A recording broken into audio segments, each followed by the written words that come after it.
Au fur et à mesure de la reconquête, le nombre d'Irakiens fuyant Mossoul et ses environs augmente. Il a plus que doublé cette semaine. Au total, en un mois, plus de 55 000 Irakiens ont tout laissé derrière eux pour tenter de rejoindre des zones sécurisées.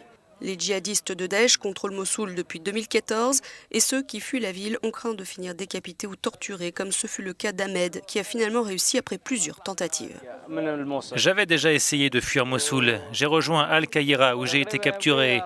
Ils m'ont alors torturé. Ils me demandaient pourquoi je voulais quitter le califat et rejoindre la terre des infidèles.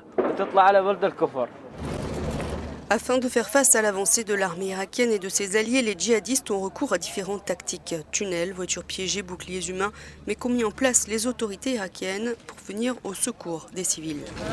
Il n'y a pas eu beaucoup d'évacuations jusqu'ici. Pourquoi? En raison de la stratégie adoptée par les forces irakiennes. Elles conseillent aux civils de rester chez eux et d'évacuer uniquement en cas d'urgence ou si nécessaire. Le gouvernement irakien avait annoncé que des routes de sortie avaient déjà été prévues et sécurisées pour les civils, après les inquiétudes émises par les Nations Unies suite au rapport d'Amnesty International sur les crimes commis par les milices et troupes chiites. Depuis, 50 000 tentes ont été mises à disposition. Nous fournissons les premières aides aux civils blessés et aux militaires, mais c'est en majorité aux civils. Les Nations Unies et le gouvernement estiment que la bataille de Mossoul pourrait engendrer la fuite de 300 à 400 000 personnes supplémentaires. Tout dépendra de l'avancée des troupes irakiennes et de leur comportement. Elles continuent de progresser. Elles auraient déjà reconquis plus d'un tiers de la partie est.